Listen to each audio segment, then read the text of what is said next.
Hey everybody, thanks for watching this video. I appreciate it. I'm a baseball fanatic. I absolutely love the sport, and I'm looking forward to the optimism that comes with spring, the season of new beginnings, the season of baseball. If you haven't seen this, I put together a 2013 Philadelphia Phillies baseball preview, but I wanted to do a complete preview of the upcoming 2013 Major League Baseball season and make some predictions. Again, I am by no means a professional, but if the guys on ESPN.com and Sports Illustrated, if they can make predictions and a lot of them aren't that accurate, I figure I can do the same thing. I would like to start with the American League, and then I'd like to talk about the National League, and I'll briefly go over each division and basically just give my take on the upcoming 2013 season. When you think about the American League, more often than not you think about the New York Yankees, the Boston Red Sox, and that's where I'd like to start. I'd like to start in the American League East. The Yankees, even though financially you never think the Yankees have any issues, but actually the Yankees have had some issues. They've got players near the end of their contracts that are not quite living up to it. And number one is A-Rod. When we just look at the outrageous money that they owe the guy. Surprising, the Orioles were very surprising last year, and again they still have basically their same core. The Tampa Bay Rays, just a really solid team that knows how to get it done. The Toronto Blue Jays have made big moves. And what's interesting is I would like to think that the Blue Jays and the Boston Red Sox, two teams in the American League East, they're almost like the Philadelphia Phillies of the American League. They're teams that have talent, have questions, but honestly, I think if they play up to their full capabilities, same with the Phillies, I think that those are two teams that could definitely make a run at getting into the playoffs. But right here and right now, I'm not sure of that. The American League Central, that's where the Detroit Tigers are. The Detroit Tigers are still a very good team. They're the team that made it all the way to the World Series last year. There's other teams with talent in that division as well. The Chicago White Sox, the Cleveland Indians have spent a lot of money. They now have both. They both have Michael Bourne, and they also have Nick Swisher there. So that was very good for them. And Terry Francona, you know, he's now their skipper. Kansas City Royals are a really interesting team. They were able to acquire some pitching. They were able to acquire James Shields. One thing that's really fascinating about the Kansas City Royals is I actually, interesting enough, ended up going to a Kansas City Royals baseball game.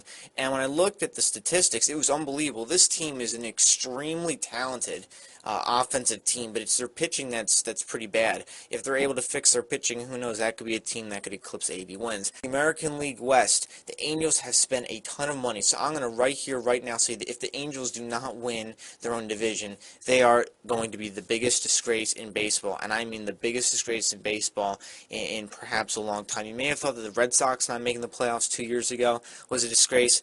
This team's even better. The Red Sox didn't have a catcher. They really didn't have that good of a shortstop, and they had J.D. Drew in right field. So really, when you break it down, the Angels were a much better team. They are probably the best team on paper in the American League. You can't count out the Rangers. You can't count out the Oakland Athletics either. In fact, I think the Oakland Athletics are one of two teams in the American League that have a chance to really do some damage.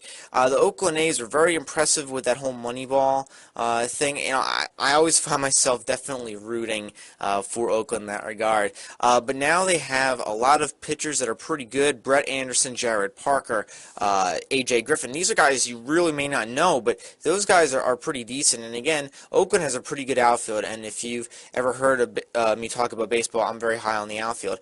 Just to go back to the Central, the American League Central, I think that there's always a chance that the Indians could surprise people. Again, they have Bourne, they have Swisher, Michael Brantley is okay in left field. That shores up their outfield. They have a pretty good infield right there. So, you know, you never know. And again, Justin Masterson is a pitcher I expect to bounce back, and I think that they'll be able to do pretty well there in Cleveland. In making predictions for the American League, my gut just tells me the New York Yankees. I just can't really pick against them just because I see holes in just about every team in that division. There's holes in every team, but I'm picking the Yankees to win the American League East. That's pretty safe. When I look at the American League Central, I'm picking Detroit Tigers. I think that they have just maintained their talent. Losing Delman Young is not going to be that big of an issue. They still have Verlander.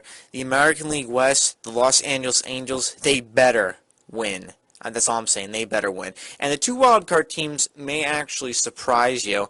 I'm actually going to go Oakland Athletics, and then I will go, believe it or not, I will go Toronto Blue Jays to make it. Again, the Blue Jays are probably going to make me seem like an idiot because they'll end up not being able to do anything. But again, I think that one of those teams in the American League, the Orioles, Rays, Jays, and Red Sox, that's just such a talented division, they're going to have to end up making the playoffs. And now we take a look at the National League. When you start with the National League East, you've got the Atlanta Braves, the Washington Nationals, both teams that won over 90 wins last year. In fact, the Nationals almost got to 100 wins. They're both good teams, and they both got better. Then you have the Phillies in there, and the Phillies are sandwiched in between two very good teams and two absolutely horrible teams. In fact, don't be surprised if both the New York Mets and the Miami Marlins end up losing more games this year than last year. The National League Central hosts the St. Louis Cardinals, the Cincinnati Reds, the Pirates, the Brewers, the Cubs. The Cubs are still rebuilding, and while the Pittsburgh Pirates, people started to get excited about them in the past 2 years, those are, I'm not sold on the Pirates. I think that they're going to finish practically the same place this year as they finished last year. The Brewers are a surprise team. The Brewers had 83 wins last year. That's nothing special. But again, don't be surprised if the Brewers are able to gain some ground, maybe get in around 85, 86, 87 wins, and that might make the playoffs. But at the top of that division, you have the Cardinals and the Reds. Both of those teams are solid teams that should be able to get the job done. You look at the National League West.